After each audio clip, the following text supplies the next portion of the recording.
আসসালামু আলাইকুম। মুদ্রিত সংবাদ আপনাকে সবাইকে স্বাগতম। প্রথম সংবাদ শিরোনাম। খুলছে সর্বোচ্চ আদালত, উত্তাপ ছড়াবে যেসব মামলা। বাংলাদেশে ভ্রমণে মার্কিন নাগরিকদের জন্য সতর্কতা। প্রাইম এশিয়ায় দুই পক্ষের সংঘর্ষে শিক্ষার্থী নিহত। বিচারা সংস্কার হবে, তারপর ইলেকশন, জামাতে আমির। স্ত্রীকে হত্যা করে থানায় হাজির স্বামী। হাসিনা পালাইছে শুনে রিস্কা নিয়ে পুরো ঢাকা শহর ঘুরেছি, বাঁধন। ইউক্রেনে পুতিনের যুদ্ধবিরতি ঘোষণা। এতক্ষণ শুনছিলেন সংবাদ শিরোনাম, এখন বিস্তারিত। দীর্ঘ এক মাসের অবকাশকালীন ও ঈদ উল ফিতরের ছুটি শেষে আজ দেশের সর্বোচ্চ আদালত সুপ্রিম কোর্ট খুলছে। আইনজীবী ও বিচার প্রার্থীদের পদচারণায় মুখরিত হবে সুপ্রিম কোর্ট অঙ্গন। এরই মধ্যে রোববার থেকে বিচার কার্য পরিচালনার জন্য প্রধান বিচারপতি ডক্টর সৈয়দ রেফাত আহমেদ আপিল বিভাগে 2টি এবং হাইকোর্ট বিভাগে 48টি বেঞ্চ গঠন করে দিয়েছেন। সর্বোচ্চ আদালত খোলার পর সাংবিধানিক, রাজনৈতিক ও গুরুত্বপূর্ণ কয়েকটি মামলা শুনানি ও আদেশ সরগম থাকবে আদালত পাড়া। এগুলোর মধ্যে জামায়াতে ইসলামীর নিবন্ধন মামলা, তত্ত্বাবধায়ক সরকার ব্যবস্থা ফেরাতে রিভিউ আবেদনের শুনানি, মৃত্যুদণ্ডপ্রাপ্ত জামায়াত নেতা এটিএম আজহারুল ইসলামের খালাস চেয়ে আপিল শুনানি এবং রাষ্ট্রের গুরুত্বপূর্ণ ব্যক্তিদের পদমর্যাদা ক্রম নিয়ে রিভিউ শুনানি অন্যতম। এছাড়া বিভিন্ন আলোচিত ইস্যুতে রিট ও মামলা শুনানি অনুষ্ঠিত হবে। বাংলাদেশে ভ্রমণের ক্ষেত্রে নিজ দেশের নাগরিকদের জন্য তৃতীয় ধাপের সতর্কতা জারি করেছে যুক্তরাষ্ট্র। এছাড়া বাংলাদেশে অবস্থানরত মার্কিন নাগরিকদের জন্য পার্বত্য চট্টগ্রাম এলাকা ভ্রমণের চতুর্থ ধাপের সতর্কতা ঘোষণা করেছে দেশটি। মার্কিন পররাষ্ট্র মন্ত্রণালয়ের ওয়েবসাইটের ভ্রমণ নির্দেশিকা হালনাগাদ করে এই বার্তা দিয়েছে দেশটি। বিবৃতিতে বলা হয়েছে, বাংলাদেশের বিভিন্ন স্থানে হুটহাট বিক্ষোভ দেখা দিচ্ছে। এগুলোতে যে কোনো মুহূর্তে পরিস্থিতি সহিংস হয়ে উঠতে পারে। তাই মার্কিন নাগরিকদের সব ধরনের সমাবেশ এড়িয়ে চলার পরামর্শ দেওয়া হয়েছে। বাংলাদেশে ভ্রমণের ক্ষেত্রে নাগরিকদের জন্য তৃতীয় মাত্রার সতর্ক জারি করেছে মার্কিন সরকার। কোনো দেশে ভ্রমণের আগে পরিস্থিতি বুঝে পূর্ণ বিবেচনা করার পরামর্শ দিতে এই সতর্কতা জারি করা হয়। মূলত এর মাধ্যমে সংশ্লিষ্ট দেশ ভ্রমণে নিরুৎসাহী করা হয়ে থাকে। ভ্রমণ এড়ানো যদি একান্তই সম্ভব না হয় তবেই যাওয়া উচিত। বেসরকারি বিশ্ববিদ্যালয় প্রাইম এশিয়ার ক্যাম্পাসে শিক্ষার্থীদের দুই পক্ষের সংঘর্ষে জাহিদুল ইসলাম পারভেজ নামে এক ছাত্র নিহত হয়েছেন।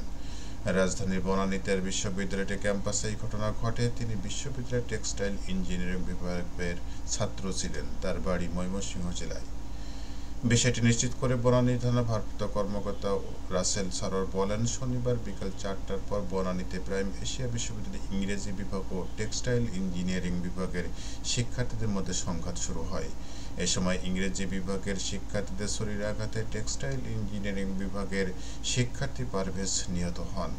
নিহত শিক্ষার্থীর মরদেহ কুর্মিটোলা জেনারেল হাসপাতালে পাঠানো হয়েছে। Private university student alliance of বাংলাদেশের ফেসবুক পোস্টে প্রাইম এশিয়া বিশ্ববিদ্যালয়ের ক্যাম্পাসে সন্ত্রাসী হামলায় পারভেজ হত্যাকাণ্ডের ঘটনায় দায়ীদের গ্রেপ্তারের দাবি জানানো হয়েছে। ওই পোস্টে তার একটি ছবিও শেয়ার করা হয়।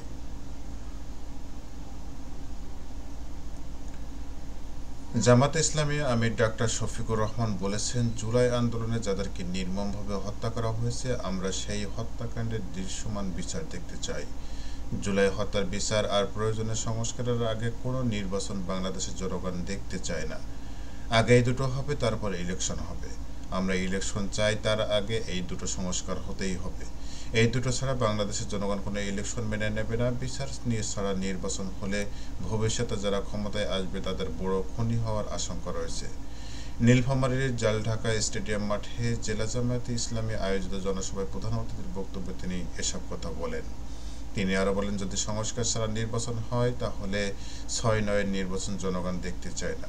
ডামি ইলেকশন, নিশিরাতের ইলেকশন আর কুকুর বিড়াল মার্কা ইলেকশন জনগণ দেখতে চায় না।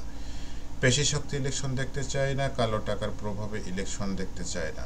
পেশি শক্তি ও কালো টাকার প্রভাব মুক্ত ইলেকশন দেখতে চাই। এজন্য আমরা পরিষ্কার বলছি, ইলেকশনের পদ্ধতি পাল্টাতে হবে। জনগণের প্রত্যেকটা ভোটের মূল্যায়নের জন্য আনুপাতিক হারে নির্বাচনে যেতে হবে। তাই নির্বাচনে জনগণের প্রত্যেকটা ভোটের মূল্যায়ন করা হবে। কুমিল্লার মুরাদনগরে স্ত্রী মৌসুমী আক্তারকে হত্যা করে থানায় আত্মসমর্পণ করেছেন তার স্বামী বাসির আহমদ। শনিবার উপজেলা কোম্পানীগঞ্জে এই ঘটনা ঘটে। মুরাদনগর থানা পুলিশের ভারপ্রাপ্ত কর্মকর্তা মোহাম্মদ জাহিদুর রহমান বিষয়টি নিশ্চিত করেন। স্থানীয়রা জানান, মেডিকেল রিপ্রেজেন্টেটিভ বাসির আহমেদের স্ত্রী মৌসুমী বেগমকে নিয়ে মুরাদনগর উপজেলার কোম্পানিগঞ্জ বাজারে নাগরপাড় ভাই ভাই টাওয়ারে বসবাস করতেন। তাদের একটি ছেলে ও একটি মেয়ে শিশু সন্তান রয়েছে। তাদের মধ্যে নানা বিষয় নিয়ে পারিবারিক কলহ চলে আসছিল।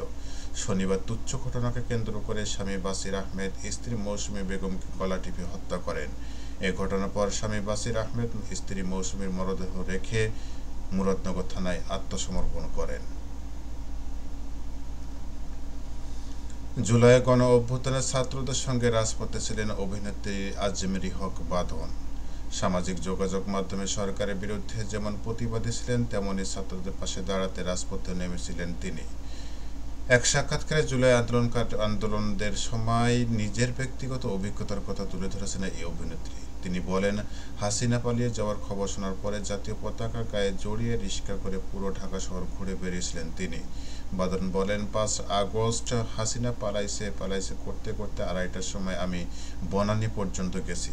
তখন আমার কাছে বাংলাদেশের পতাকা ছিল, সেটা গায়ে জড়িয়ে রিক্সা নিয়ে ঘুরেছি পুরো ঢাকা শহর। খ্রিস্টানদের ধর্মীয় উৎসব ইস্টার সানডে উপলক্ষে ইউক্রেনের যুদ্ধবিরতি ঘোষণা দিয়েছেন রাশিয়ার প্রেসিডেন্ট পুতিন। রুশ প্রেসিডেন্ট দপ্তর ক্রেমলিন জানিয়েছেন, স্থানীয় সময় শনিবার সকাল থেকে একপাক্ষিক যুদ্ধবিরতি কার্যকর হবে, যা আগামী সোমবার পর্যন্ত চলমান থাকবে। এই সময় ইউক্রেনের সব ধরনের হামলা বন্ধ রাখবে রুশ সেনারা। ক্রেমলিন আরও জানিয়েছেন, তাদের প্রত্যাশা ইউক্রেন এই যুদ্ধবিরতি সম্মত হবে এবং ইস্টারের সময়টাই হামলা থেকে বিরত থাকবে। পুতিন নিশ্চিত করেছেন, এই সময়টায় তিনি তার সেনাদের সব ধরনের হামলা বন্ধ রাখার নির্দেশ দিয়েছেন। তবে ইউক্রেন যদি কোনো ধরনের উস্কানি দেয় অথবা যুদ্ধবিরতি ভঙ্গ করে, তাহলে তার সেনারা তার জবাব দেওয়ার জন্য প্রস্তুত আছে। এতক্ষণ সঙ্গে থাকার জন্য ধন্যবাদ। পরবর্তী সংবাদ দেখার জন্য আমন্ত্রণ। আল্লাহ হাফেজ।